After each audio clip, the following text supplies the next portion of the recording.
ففي معركة كان فيها هذا التفوق العددي للروم وحلفائهم قتل من جنودهم أكثر من 3000 مقاتل، بينما لم يستشهد من المسلمين إلا 12 رجلا، فلم تكن نصرا حرفيا ولم تكن هزيمة، بل كانت حكمة قائد يعرف متى يقاتل ومتى ينسحب. ومنذ تلك اللحظة لم يعد خالد مجرد جندي عادي بين المسلمين، بل أصبح سيف الله المسلول.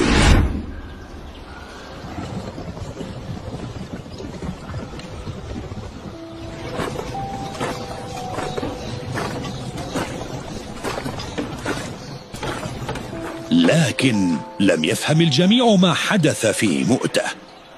خرجتم في سبيل الله، تركتم أرض المعركة. العار عليكم، أهذا جهادكم؟ العار عليكم، عدتم بعار على وجوهكم. كان وقع تلك الكلمات في قلب خالد أقسى من السيوف. حينها خرج رسول الله صلى الله عليه وسلم وقال لهم: ليسوا بالفرار ولكنهم الكرار إن شاء الله. فأسكت رسول الله الألسنة وأعاد الأمور إلى مجراها الطبيعي. كان رسول الله صلى الله عليه وسلم يعلم أن ما حدث في مؤتة لن يكن نهاية المعركة، بل هو بداية مرحلة جديدة، وأنه كان لحفظ كرامة المسلمين بين مختلف القبائل العربية. فانتشرت الأخبار في أرجاء الجزيرة العربية أن جيشا صغيرا واجه إمبراطورية الروم ثم عاد سالما. السلام عليكم ورحمة الله. السلام عليكم ورحمة الله. السلام عليكم ورحمة الله. الحمد لله.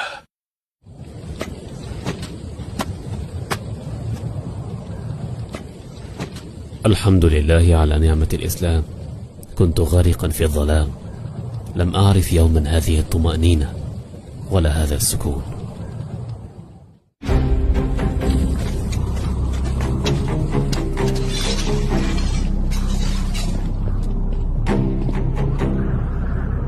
فلنأخذهم على حين غفلة منهم.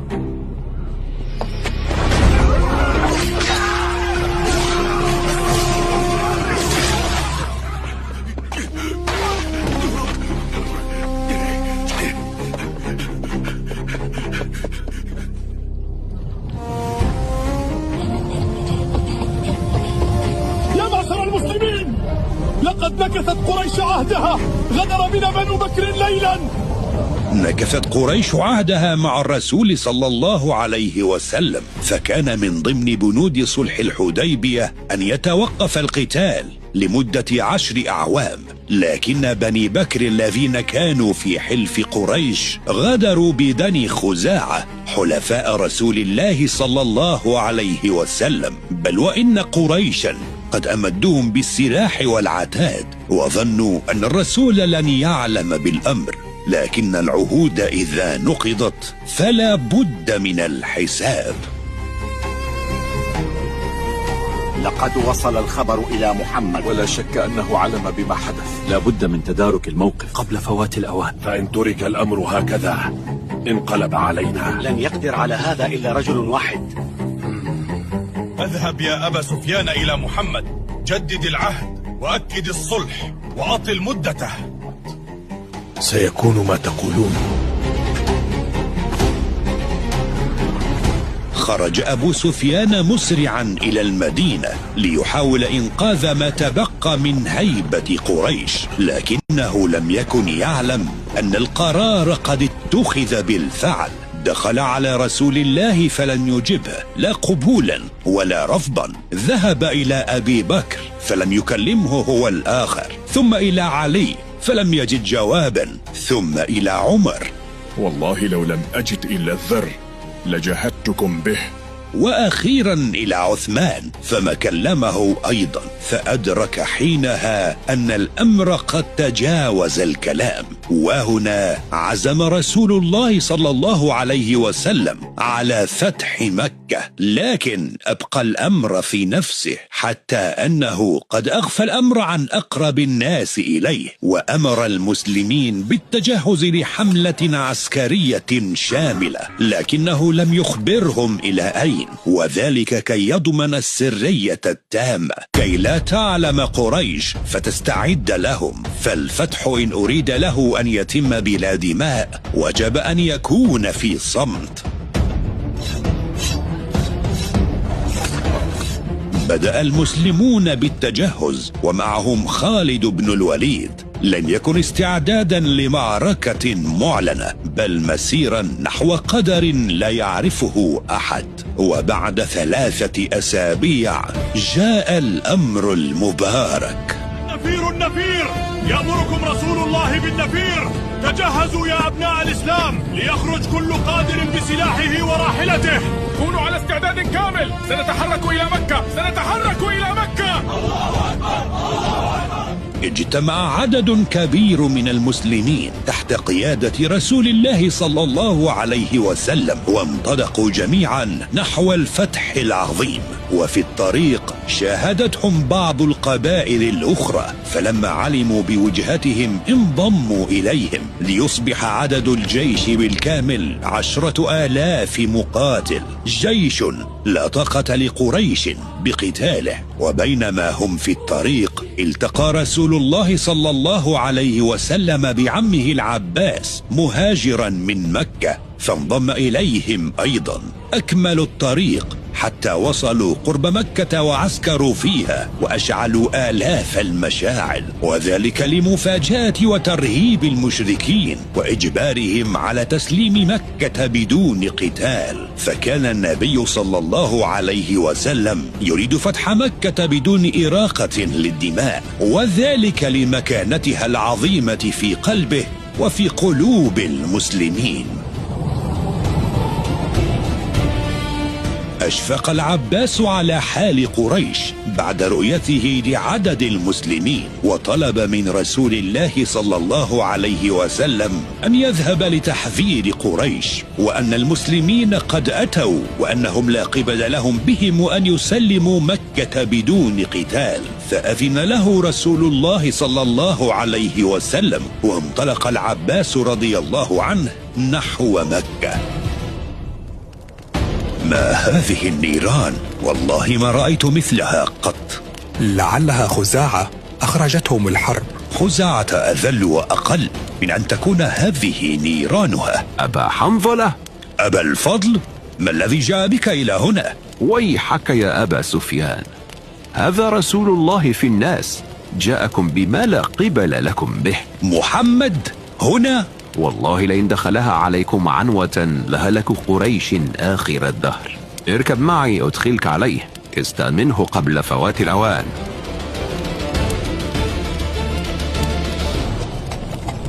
والله ما رأيتك اليوم قط، ما لهؤلاء من طاقة تقاوم. أبو سفيان عدو الله، الحمد لله الذي أمكن منك بغير عقد ولا عهد.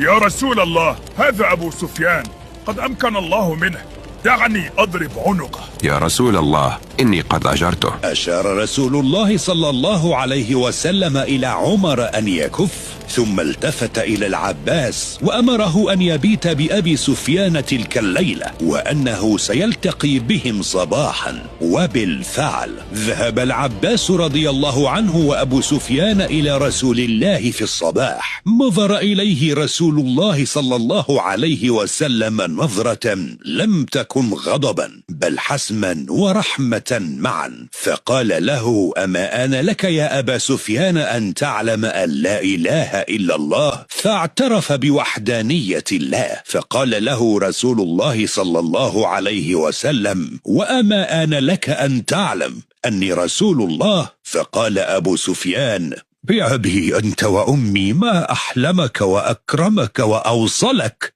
أما والله هذه فإن في النفس منها حتى الآن شيئا.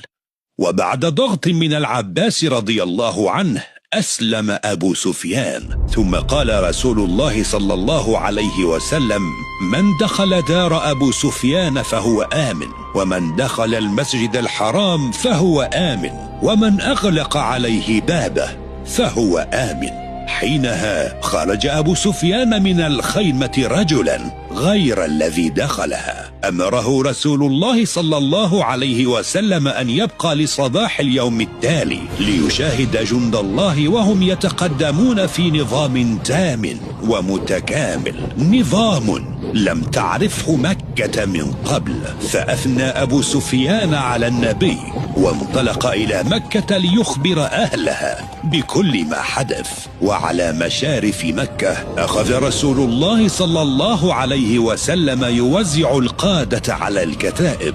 جيش يدخل من 4 جهات، وكان من ضمن هؤلاء القادة بطلنا خالد. أمره رسول الله أن يدخل مكة من أسفلها، وأوصى ألا يقاتل أحدا إلا إن فرض عليه القتال. وهكذا تحرك خالد بن الوليد نحو الفتح المبارك.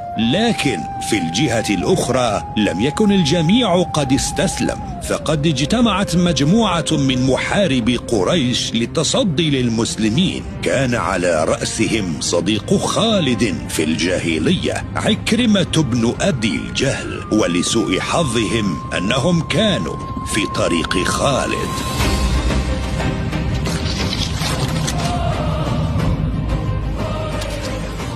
في تلك اللحظة سقط شرط الأمان ورفع سيف القتال.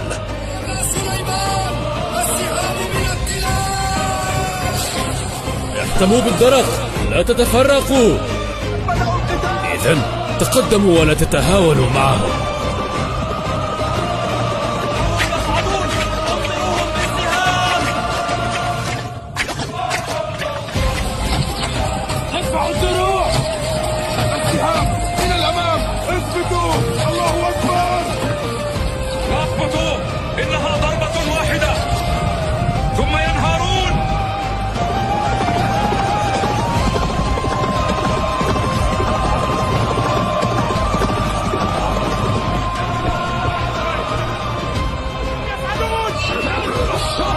تقدموا، لا تتركوهم يتنفسون. الله أكبر. سحقا، تفرقوا، انسحبوا.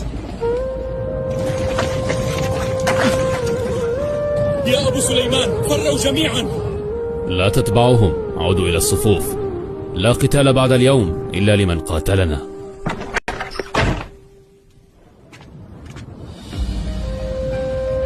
دخلت الفيالق 4 مكة من جهاتها المختلفة، وكان رسول الله صلى الله عليه وسلم يردد سورة الفتح مطأطئا رأسه تواضعا لله. وهكذا تم الفتح المبارك، وتم تكسير كل الأصنام في مكة واحدا تلو الآخر. جاء الحق وزهق الباطل، إن الباطل كان زهوقا. أشهد أن لا إله إلا الله، أشهد أن محمدا رسول الله. كان خالد بن الوليد ينظر إلى المكان الذي خرج منه يوما محاربا لهذا الدين، وها هو يعود إليه قائدا وفاتحا. وبفتح مكة لم تنتهي المعارك بعد، بل بدأت مرحلة جديدة، مرحلة سيختبر فيها خالد من جديد.